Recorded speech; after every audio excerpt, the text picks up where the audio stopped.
All right, everybody. I hope you're all doing well. We're here in Washington, D.C., and as I always like to do, give you all an update, allow you to ask some questions, just try to tell people what's happening, a little bit about the process. So if you want to know when these live YouTubes are going to take place, like, subscribe. You'll know when they're going to take place, and I'll try to answer some of your questions. First of all, a little bit of rundown on what's going down in the district and what's going on in Washington, D.C. So I want to start with Military Service Academy nominations. To be more specific, Naval Academy, West Point, Air Force Academy, Merchant Marine Academy, even United States Coast Guard Academy, right? Our military service academies. If you know a young person that's thinking about going off to higher education after high school, realize that our Military Service Academy nomination process, that will actually take place to get my recommendation for that in December. That's when it takes place. And this week, this Saturday at 10 a.m. in the middle of the district, the Indian River State College campus in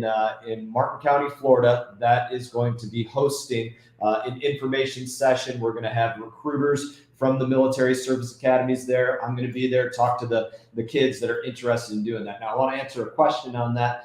As we put up information about this on Twitter, we do get people that ask questions. Now, we had one prick put up a statement on this, but I think it's worth answering even for somebody with this kind of mentality. So let's quick put up the tweet. I'll read it. It says, do you really think a dude with no legs is a persuasive argument to join the military? Just saying, right? Now, this idiot actually used to be a TC Palm reporter with their blue verified check mark. But let me talk about why or why not I can be an advocate for military service.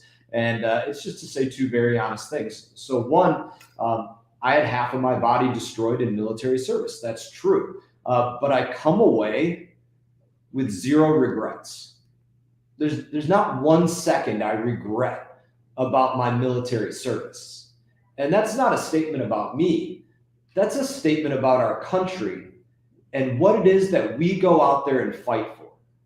That I can stand before you or sit before you, right? Stand, I don't mean that as a joke, but that I can stand before you and say, I don't regret a minute of my military service, regardless of the fact that I lost 2 legs and a finger, because of what I was fighting for, the Americans that I was fighting for, what this place means to me. That's how I can be a good advocate for military service. Military service wasn't meant for everybody. And our service academies, they weren't meant for everybody.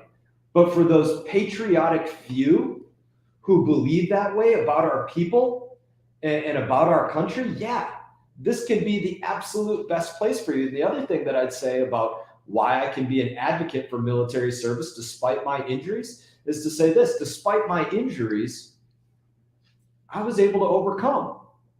Now, how was I able to overcome? My God, my country, and my family. Absolutely, those are the reasons that I was able to overcome. But when I talk about my country, a part of that is the training that the military put into me, that the most important time to draw upon that training was when that injury took place in my own life as a result of that service. So if you're interested in becoming the strongest possible version of yourself, then think about the military.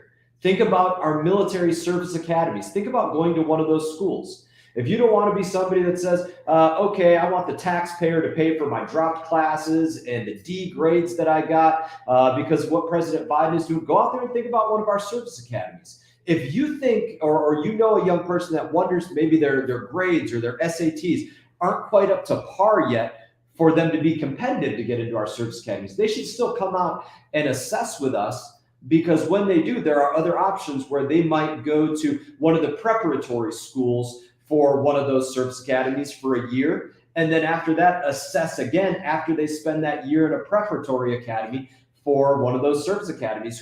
Those people that go, those young people that go to those prep schools, after they come out of that prep school for a year, they are hands down the most competitive people that we have competing for service academy slots. So great options there, whether you think you're competitive right now to get into one of our service academies, or whether you think you might need to get yourself up to a little bit more competitiveness, come out to our selection and assessment, show us what you got, prove to yourself what you have, and be a part of this incredible country, regardless of what some people that will never understand patriotism think about that. So in that, I want to go cover some other things besides service academies. I want to cover China. I want to cover Russia and Ukraine for a little bit. I want to cover, right now, to say it's National Estuaries Week right now. So National Estuaries Week, that's very important to us. We live on the Indian River Lagoon.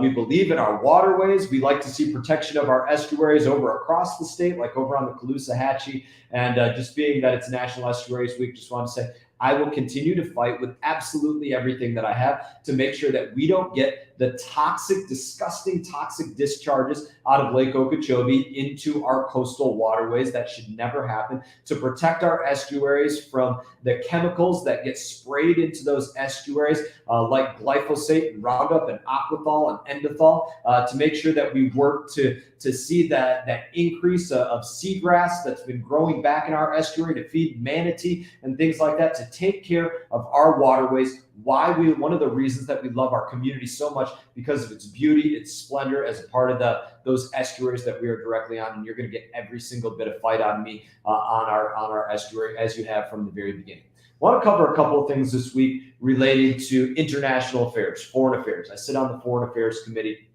I get briefings, classified briefings constantly on China, on Russia, on Ukraine.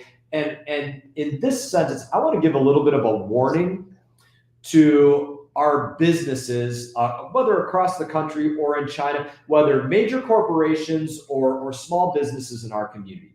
You need to seriously think about your reliance on China and on the supply chain as it relates to China. If you build something out of a mold and you get your resin or your epoxies or something like that from China, you need to think about that. No matter how big or how small your business is, if you get part of your supply chain from China, you need to think about this, because this is a very legitimate and real threat right now ongoing, that China does in fact invade in some form or fashion Taiwan, whether they're putting amphibious landing craft into Taiwan, or whether they paradrop airborne troopers into Taiwan, you name it.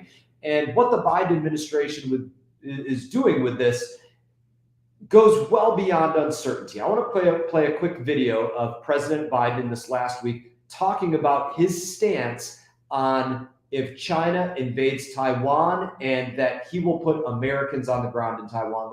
Let's play this video. Would U.S. forces defend the island? Yes, if in fact there was an unprecedented attack. After our interview, a White House official told us U.S. policy has not changed. Officially, the U.S. will not say whether American forces would defend Taiwan, but the commander-in-chief had a view of his own. So unlike Ukraine, to be clear, sir, U.S. forces, U.S. men and women, would defend Taiwan in the event of a Chinese invasion? Yes. So that's a really important clip for Americans across the country to watch. President Biden saying, yes, U.S. forces will go and protect Taiwan. And again, you saw in that clip, as they showed in 60 Minutes, after President Biden said that, yes, then the same thing happened that happens constantly with this administration. His press team went behind him to go and clean up what he said by saying, no, listen, U.S. policy towards Taiwan hasn't changed. They went on, we were going to play the whole video, but they went on to say, go back and look at what President Biden said before, which was nothing about that U.S. forces would go there and defend Taiwan. But the fact of the matter is, it is a very real threat that China invade Taiwan. The president is saying that he will put U.S. forces on the ground in Taiwan if that takes place. Bear in mind, if something like that takes place, your ability to extract anything out of China and out of the supply chain as it relates to China will be basically null and void. You will not have the opportunity to get supplies that you are reliant upon right now for your business from China. So I'm just offering that as a warning to our large corporations, to our small businesses across the community. You very much need to be thinking about that, just for the good of your own interests and what is going on around the globe and what the president is saying right now. You need to be thinking about that. So I want to cover two other quick things before I go to your questions. I didn't mention I was going to cover pandemic a little bit because the reason I want to cover pandemic, and I have a quick video on this as well. President Biden talked about the pandemic is over. Actually, I'm not even going to play the video, but President Biden talked about the pandemic is over. He said it literally. Now, why that's so important is because President Biden is still requesting billions of your dollars for COVID-19 support. And the reason that that's so important to mention is because billions of those billions that he's requesting are to be sent overseas. He's taking your money for a pandemic that he says now is over. We didn't even tell us that, but for a pandemic that he says now is over, and he's sending your vaccines, your money, your aid to other countries for a pandemic that he's saying is over. Billions of dollars of your money. That's a real problem. And what else is still going on? He's still kicking members of the military, members of the Army, Navy, Marines, Air Force, Coast Guard out of the military because they didn't want to get a vaccine. And this all seems absurd for an administration that is now acknowledging, yes, in fact, the pandemic is over. Very nonsensical. Again, another thing that we're trying to deal with right now. But that's one of the fights that we go on right there. So quickly to Russia and Ukraine, the administration is also seeking billions more dollars to go over and support Ukraine in their fight against Russia, of which I very much want to see Ukraine win over Russia. Here's the biggest problem that I have in this, and I haven't been silent about this. I've been talking about this for a long time. The fact that as you look at your dollars going to buy bombs and bullets for Ukraine against Russia and other things like that, I can tell you that myself, members of the Armed Services Committee, the Foreign Affairs Committee, Republicans, Democrats across the board, we haven't received a plan, a strategy, a strategic objective for what we will get out of your dollars being spent to defend Ukraine. Is it that Ukraine actually wins and Russia loses? Is it that there's an X number of dead Russians? Is it that there are war crime tribunals, or eventually we resume commerce with Russia, or we don't, or the list goes on and on? There are no red lines. There is not a tactic or a strategy or a strategic objective in place for what your dollars will go to as it relates to Ukraine.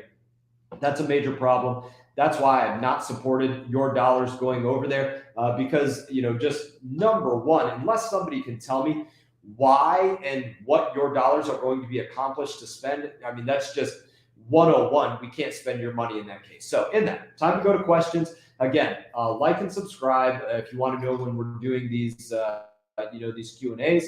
And in that, I guess we'll take a couple questions. I'll go to them. And before we go to questions, I'm just going to tell one of my staff, can I get my water? That'd be great. I'm going to tickle in my throat. So from Doug, where do you stand on using earmarks again? So let me just give an overview of earmarks after I get my drink here in a minute, and then I'll be able to answer your question without hopefully coughing.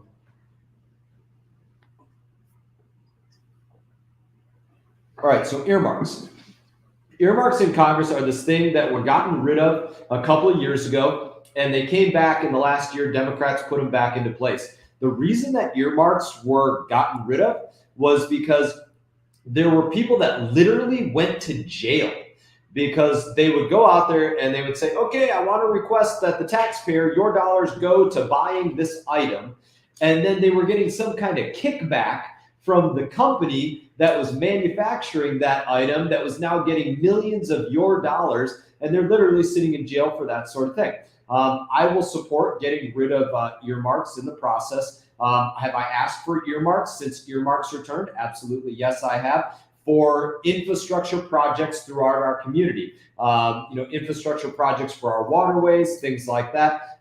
Do I see a very real problem as much as I've asked for earmarks since they returned in our community? Because why? If your tax dollars are going to go to Washington, I'm going to ask for those dollars to come back into our community 100% for projects that matter to our community. But there is a very inherent problem with earmarks. And that inherent problem is that members of Congress automatically want more spending so that they can, which will result in more taxation for you so that they can go out there and request these earmarks. You see it time and time and time again with these earmark requests. That's what I've seen play out on the Committee of Transportation and Infrastructure, where we see a tremendous amount of these earmark requests along with the Appropriations Committee, because we're working on those projects. Now, there is a very important difference, in my opinion, between the way that earmarks are taking place right now in Congress and the way that they took place before with these people that are sitting in jail. What I work on are infrastructure projects.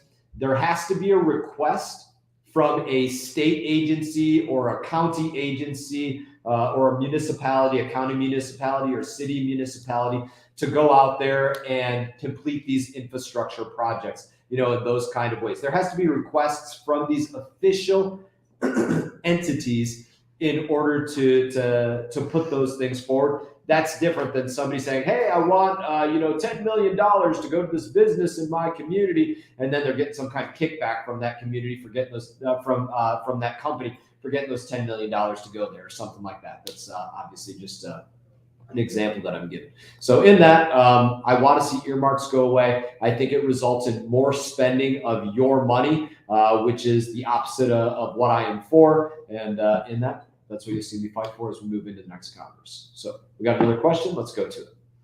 All right. Thank you, Representative Gail. Thank you for your question. Thank you, Representative. I would like to know, as a member of the Foreign Affairs Committee, what have you proposed to mitigate the crisis at the border? Do you have a bill in the works? So, member of the Foreign Affairs Committee, truthfully, the bulk of the jurisdiction as it relates to our southern border goes to the Homeland Security Committee. So that's where you see most of the bills going through there. If I put forward a bill related to our southern border, it will have to be, as we would call it, deconflicted with the Homeland Security Committee in order to do that. Now, I do not have my own southern border bill. I can tell you everything that I support on the southern border, that I support through a number of different pieces of legislation that other Republicans have written on the Homeland Security Committee and in other places.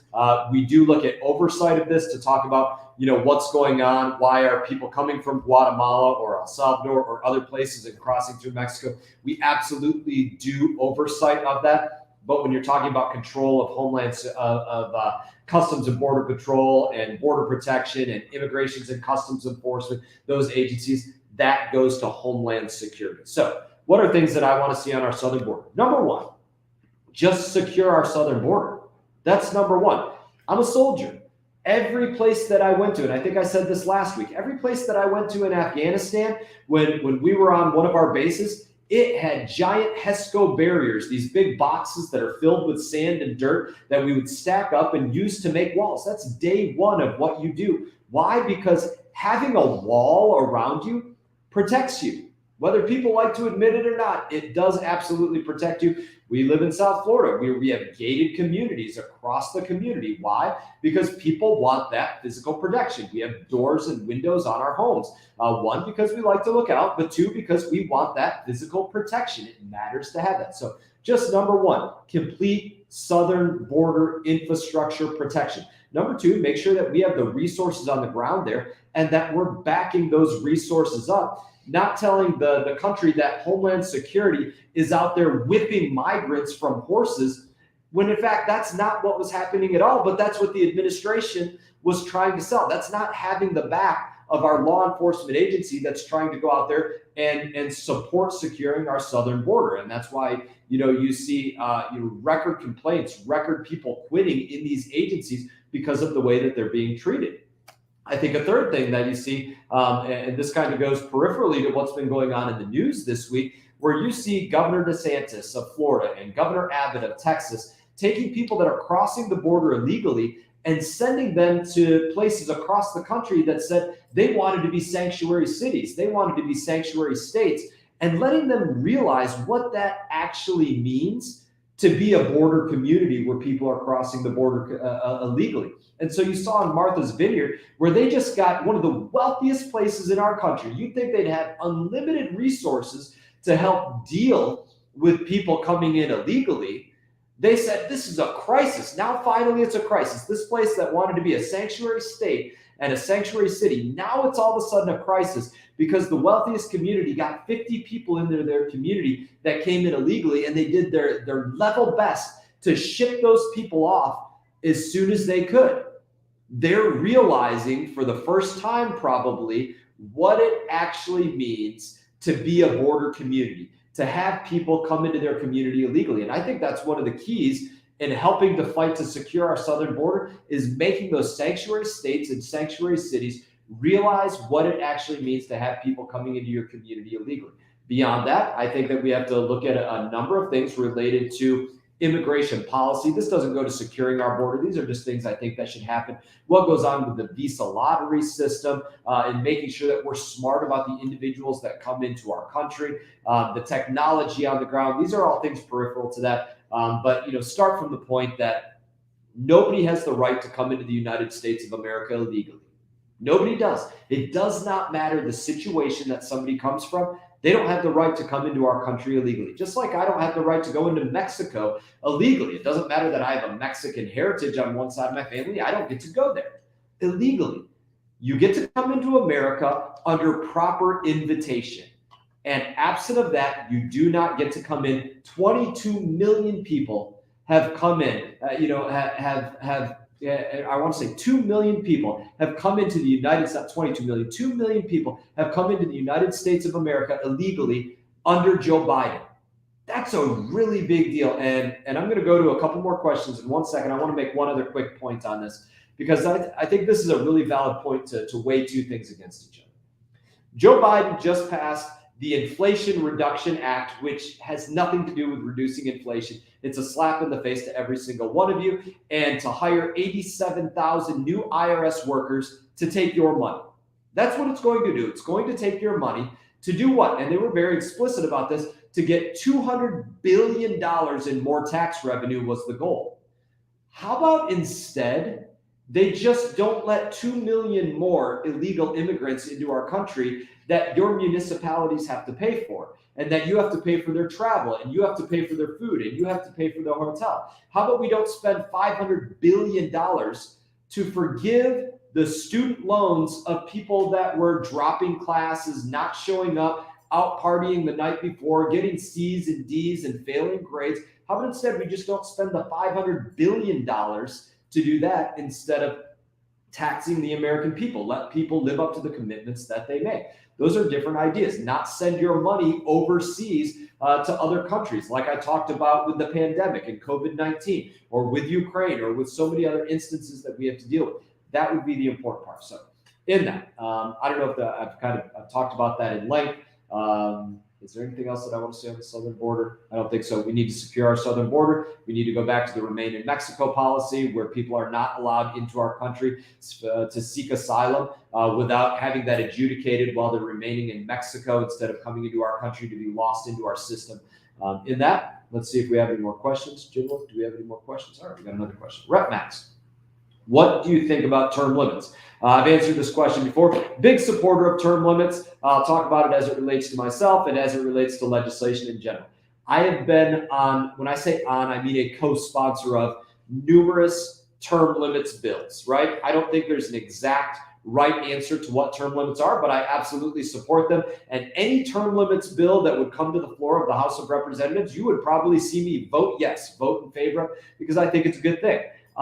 If I were to write my own term limits bill, it would probably say House of Representatives terms are 2-year terms. So I would say maybe 6 terms in the House of Representatives. That would be a total of 12 years. Or 2 terms in the Senate. Senate terms are 6 years. So 2 terms in the Senate, that would be a total of 12 years. I think that would be an adequate amount of time for somebody to serve in this federal role of government. If I were to write my own, like I said, I've been on a number of other term limits bills that say other things, but I would pretty much support any of them. I've signed term limits pledges. Term limits pledges do not ask that I term myself out of office. And here's why. Because if every member that signed a pledge to term themselves out of office if every member that signed a pledge to agree to term limits termed themselves out of office, then there would never be enough members in Congress that agreed to term limits to actually pass it. It would never pass if we all termed ourselves out, after 2 years or 4 years or whatever the case is. So you will see my support for term limits whenever we can get a bill onto the floor to actually have that as a vote. Pretty much whatever it looks like, but it does not ask that members turn themselves out. I hope that answered your question adequately. So I don't know if we have anything you guys want to go to. So in that, I would just say this, always, it is an honor to represent you. I love doing these Q&As.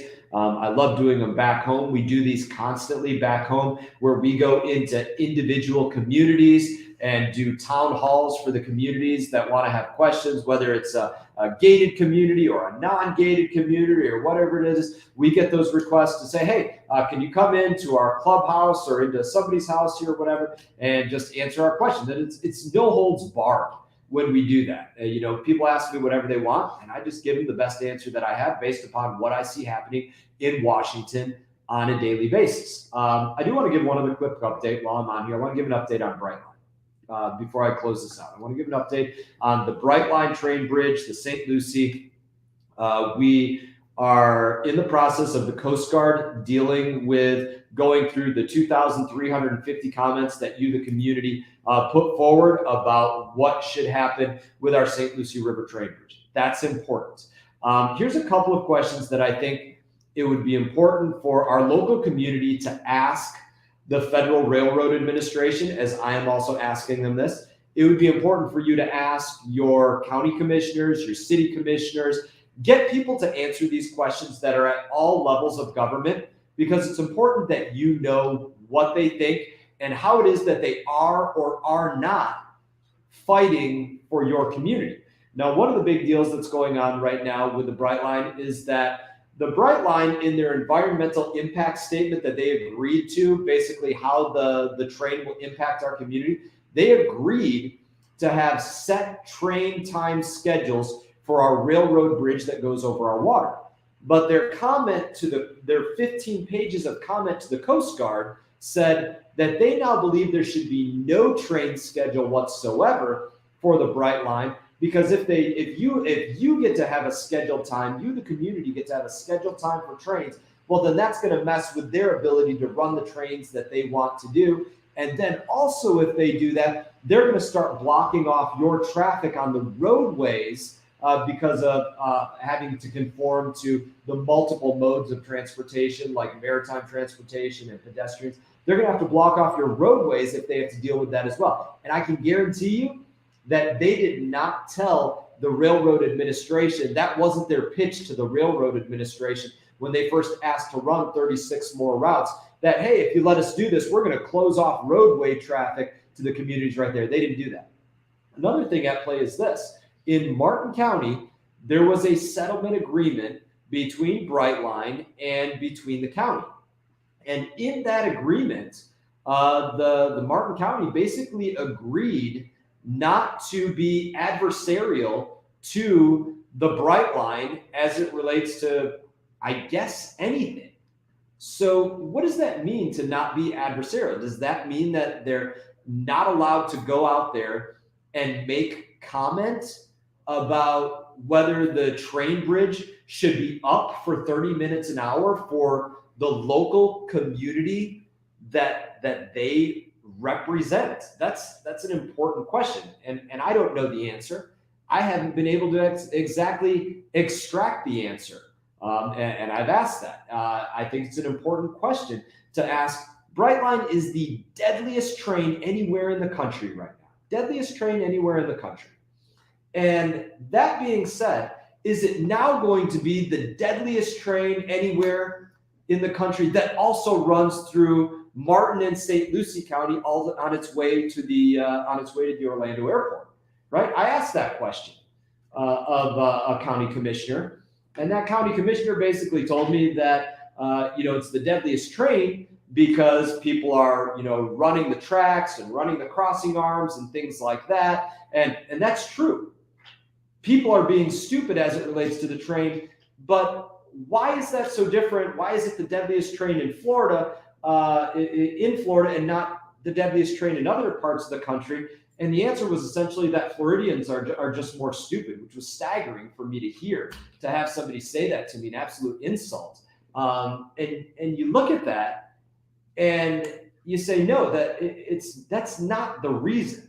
that it's the deadliest train anywhere in the country. It's because the speed of it, the at-grade crossings that are all across Florida, as that is different than so many other places around the country, and the way that that operates in and around the populations make it a significantly more dangerous train. You have communities that are trying to get rid of one of the number one safety items, the train horn, to let people know a train is coming, because nobody wants to hear a train horn blowing 50 times a day. We don't want to hear that, but then they're getting rid of that, which is a safety item. So these things have to be looked at in our community, and these questions have to be asked at all levels of government, because if they're not, you are going to get a repeat of the deadliest train anywhere in the country, repeated in Martin and St. Lucie County and beyond. And that's not what I want to see for our community. They have the right to run trains through our community as it's their tracks, but they don't have the right to close off our waterways to us.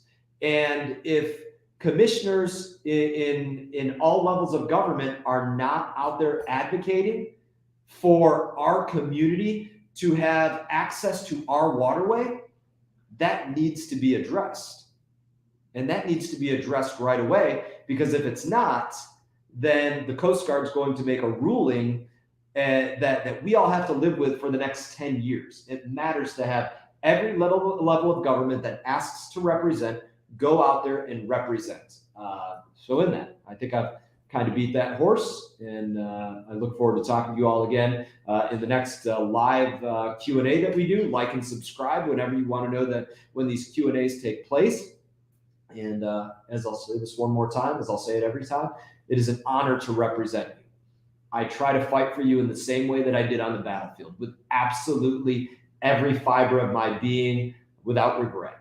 And I thank you for the opportunity to do that. I wish you all the best. You all take care.